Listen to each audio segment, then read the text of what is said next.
ఇది చాలా సీరియస్. మతం అనగానే, ఫెయిత్ అనగానే, ధర్మం, ఇవన్నీ చాలా లోతైనవి, బాగా సెన్సిటివ్. కానీ ఇలాంటివి ఒక మాట మాట్లాడాలి అంటే చాలా చాలా ఆలోచించి, దీన్ని ఎలాంటి పర్యవసనాలు ఎదుర్కోవాల్సి వస్తుంది ఇవన్నీ ఆలోచించే మేము మాట్లాడతాం. ప్రత్యేకించి జనసేన నుంచి గత 2019 నుంచి 2024 వరకు వారి పాలనలో, వైసీపీ పాలనలో చాలా సంఘటనలు జరిగినాయి. రిలీజియస్గా దాన్ని ఒక సెన్సిటివ్ ఇష్యూ జరిగినాయి మాట్లాడటానికి.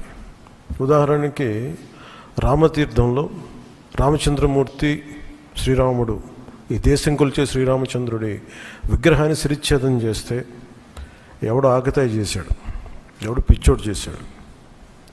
పిఠాపురంలో అశుద్ధంతో విగ్రహాలని చేస్తే ఒక గుడిలో, దాన్ని కూడా ఎవడో పిచ్చోడు చేశాడు. ఈ కల్తీల నేపథ్యం గురించి మనం ఎవరి గురించి మాట్లాడుకోవాలి, వాళ్ళ గురించి తెలుసుకోవాలి కొంత. అలాగే దుర్గమ్మ వారి ఆలయంలో వెండి విగ్రహాలు మన దొంగతనం జరిగితే ఇవి పోతే ఇంకోటి కొనుక్కుందాం, దీనికి ఏంటి బిల్డింగ్లు మేడలు కడతాం, మిద్దెలు కడతామా. అలాగే అంతర్వేదిలో రథం కాలిపోతే ఎవడో పిచ్చోడు చేశాడు. ఇలాంటి సంఘటనలు నెల్లూరు నుంచి మొత్తం రాష్ట్రం నలుమూలల 219 సంఘటనలు ఇలాంటి జరిగినాయి. డెసెక్రేషన్ ఆఫ్ టెంపుల్స్, దేవాలయాలు కావచ్చు, దేవాలయ పరిసర ప్రాంతాలు, దేవాలయాలు అపవిత్రం చేయటం. ఎక్కడ కూడా ఒక్కరి నేను నిర్ణయం తీసుకున్న దాఖలాలు ఎక్కడా లేవు. ఇలాంటి నేపథ్యంలో కూడా ప్రత్యేకించి జనసేన నుంచి కానీ మేము ఎక్కడ చాలా దాన్ని పొలిటికల్గా కానీ దానికి ఒక మైలేజ్ వస్తుందేమో, దాని ఒక ఎమోషనల్ ఓట్ బ్యాంక్, అసలు ఆ నిర్ణయం ఎప్పుడు తీసుకోలేం. పదే చెప్పాము, కరెక్షన్ చేశాను తప్ప. అంత నిబద్ధత పాటించిన మేము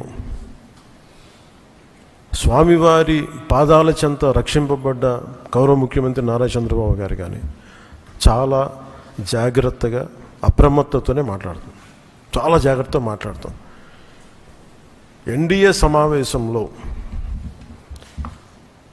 మా అందరినీ ఉద్దేశించి మేమందరం కూర్చొని మాట్లాడే సమయంలో NDDM, national dairy development board, ఈ రిపోర్టు గౌరవ ముఖ్యమంత్రి గారు మాకు చదివి వినిపించారు. 3 రిపోర్ట్స్లో ఒక దాంట్లో వెజిటబుల్ ఆయిల్స్, నెయ్యి లేదు ఇందులో, అంటే ఏ స్థాయికి వీళ్ళు చేశారని చెప్తూ, దాంట్లో ఒక రిపోర్ట్లో ఫిష్ ఆయిల్ ఉందనేది, ఇంకో దాంట్లో బీఫ్ టాలో ఉందనేది, ఇంకో దాంట్లో లాడ్ పంది కొవ్వు ఉందనేది, ఇంకో దాంట్లో గొడ్డు కొవ్వు ఉందనేది. ఇది చాలా సెన్సిటివ్ ఇష్యూ. ఇది ఒక రిపోర్ట్, అది సాలిడ్ రిపోర్ట్. ఇది మాట్లాడేటప్పుడు మేము ఆలోచించుకొని మాట్లాడి, నేను కూడా దాన్ని ముందుకు తీసుకెళ్ళినప్పుడు పర్యవసానాలన్నీ ఆలోచించి, కానీ నేను కూడా అనుకుని ఇది చెప్పాలా లేదా. ముఖ్యమంత్రి గారు చెప్పారు దీన్ని ఎంత తీసుకెళ్ళాలి. ఎందుకంటే మా భయం ఏంటంటే సెన్సిటివ్ అయ్యి మనం చేసేసామా, భగవంతుడితోటి మీకు గతంలో చెప్పినట్టుగా రామచంద్రమూర్తిగా విగ్రహం తల నరికేస్తే రామతీర్థంలో, దాన్ని చేయడం మళ్ళీ ఇప్పుడు చేసి దీని మీద మనం తప్పుగా అనుకుంటారా, లేదంటే దీన్ని కూర్చోబెట్టి రాజకీయ పరంగా లబ్ధి పొందుతారు, ఇలా ఆలోచిస్తారని చెప్పి 1-2 రోజులు ఆలోచించినా కానీ చెప్పకపోతే ఏం జరుగుతుంది. రేపొద్దున మీ అందరికీ తెలిసి కూడా మీరు ఎందుకు మాట్లాడలేదు, అదొక ప్రశ్న ఉంటుంది. అందుకని దాన్ని మాట్లాడాల్సి వచ్చింది. ఎందుకంటే ఆల్రెడీ మేము గవర్నమెంట్ ఫామ్ అయ్యాం, 5 years మేమే ప్రభుత్వంలో ఉంటాం. ఇది లాస్ట్ 6 నెలల్లో ఏదైనా ఉందంటే ఒక మేము ఇలాంటి ఏదైనా చేసాం ఒక అర్థం ఉంటుంది. వచ్చిన 2 నెలలు మాకు ఏం అవసరం ఉంది, 5 years ఈ ప్రభుత్వమే ఉంటుంది. ప్రజలు ఎన్నుకున్నారు. ఇది తీసుకెళ్ళకపోతే తప్పు అవుద్ది. ఎందుకంటే మా బేసిక్గా అందరం ప్రతి మతాన్ని గౌరవించే సంస్కృతి ఇది. ఈ దేశంలో హైందవ సంస్కృతి లేకపోతే మిగతా సంస్కృతులు లేవు. అలాంటి హైందవ సంస్కృతి మీద ఇంత అపవిత్రం జరిగినప్పుడు, వీళ్ళు రిపీటెడ్గా చేస్తున్నప్పుడు ఇది చెప్పాలా లేదా అని కూర్చొని చాలా తర్జనలు పడి, నాకు పర్సనల్గా గిల్ట్ ఉండి, అరే మనం ఇంత కళ్ళ ముందు ఇంత రిపోర్ట్ మాట్లాడకపోవటం అని చెప్పి చేసిన తర్వాత తద్వారా మీ అంశాలు తెలుసు. అది సుప్రీంకోర్టు దాకా వెళ్ళింది, కొంతమంది మీరు ఇట్లా అన్నారు, లారీకి లబ్ధున్నారు, మాకేం పోతే 5 సంవత్సరాలు మేమే ఉంటాం, మాకు ఆ భయాలు లేవు. కానీ దీన్ని కరెక్ట్ చేయకపోతే ఎందుకు మాకు ఉంది అంటే దీనికి నేపథ్యం అసలు వీళ్ళని మీరు ఎగ్జామిన్ చేయాలి. ఈ సమావేశం ద్వారా ప్రజలందరూ కూడా మేము ఏం ఎగ్జామిన్ చేస్తున్నామంటే వీళ్ళు ఎలాంటి పరంపర నుంచి వచ్చారు, వారసత్వం ఏంటి వీళ్ళకి. వీళ్ళు భగవంతుడి మీద పగబట్టారు. వీళ్ళు ఏడుకొండల స్వామి మీద పగ ఉంది. అది ఈరోజు పగ కాదు, ఏం పగో నాకు అర్థం కాదు. అది 7 కొండలు అంటాం. 7 కొండలు ఎందుకు, నీకు 2 కొండలు చాలు. భగవంతుడి మీద పగ ఏంటి ఎవరికైనా? వ్యక్తిగతంగా వర్గాల మీద పగ ఉండొచ్చు, ప్రత్యర్థి మీద పగ ఉండొచ్చు, కానీ విచిత్రంగా వీళ్ళు భగవంతుడి మీద పగబట్టారు.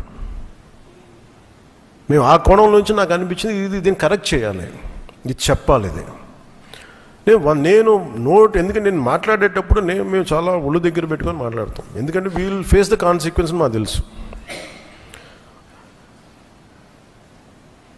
ఉదాహరణకి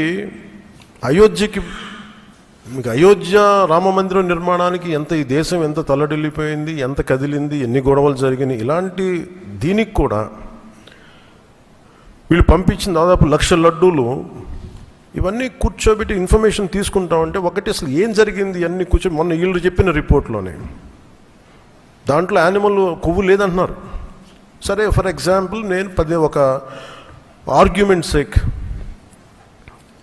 అన్ని రిపోర్ట్స్లో కూడా ఎక్కడ కూడా ఈ నెయ్యిలో నెయ్యి లేదు. 59,70,000 పైచిలుకు కిలోలు 59,70,000 కిలోల నెయ్యి మీరు ఇది ఈ అసలు కల్తీ నెయ్యి అని కూడా దీన్ని కల్తీ వనస్పతి, కల్తీ పామాయిల్ అనాలి దీన్ని. ఇవి దీంతో కలిపి ఇన్ని కోట్ల లడ్డూలు చేసిన తర్వాత దాంట్లో 1,00,000 లడ్డూలు అక్కడ కూడా పంపించారు, అయోధ్య కూడా పంపించారు.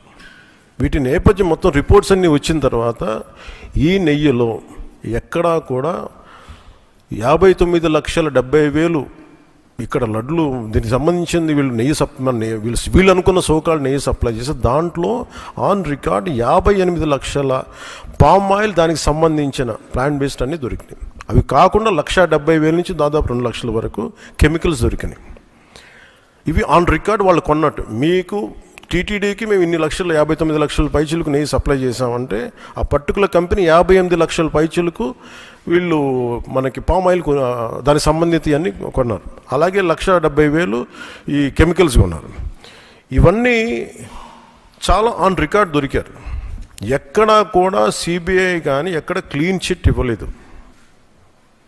క్లీన్ చిట్ ఎక్కడ ఇవ్వలేదు. వాళ్ళు వెరీ క్లియర్ కట్గా చెప్పింది ఈ నెయ్యిలో పూర్తిగా ఇది ప్లాంట్ బేస్డ్, అంటే ఇది దీంట్లో నెయ్యి మన పాల నుంచి పాల కొవ్వు నుంచి రావాల్సింది, దీంట్లో ఇది లేదు. చాలా చాలా స్పష్టంగా అది చెప్పారు. మిగతాయి మేము నిర్ధారించలేకపోతాం, మా దగ్గర ఇన్ఫర్మేషన్ లేదనేది ఒక రిపోర్ట్ వాళ్ళు చెప్పింది. అలాగే national dairy development board very క్లియర్గా చెప్పింది దీంట్లో ఫిష్ ఆయిల్, అలాగే గొడ్డు కొవ్వు, పంది కొవ్వు, ఇవన్నీ లార్డ్ మన ఇంగ్లీష్ పదాలతో ఇవి ఉండే అవకాశాలు ఉన్నాయి. చాలా స్పష్టంగా వాళ్ళు ఇచ్చారు. ఈ ప్రాసెస్లో వీళ్ళు దీన్ని కూర్చోబెట్టి అడ్డగోలుగా మాట్లాడితే, ఎందుకంటే వీళ్ళకి ఏ రోజు కూడా ఈ ధర్మం మీద వాళ్ళకి గౌరవం లేదు.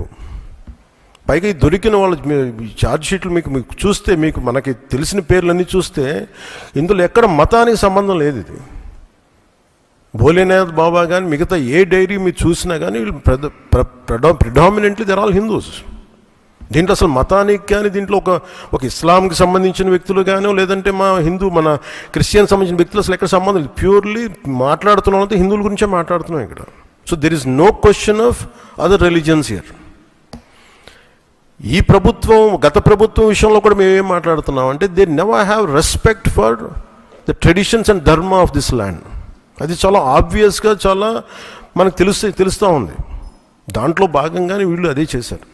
చూసి ఈరోజు మాట్లాడి క్షమాపణ అడగకుండా తప్పు జరిగిపోయింది.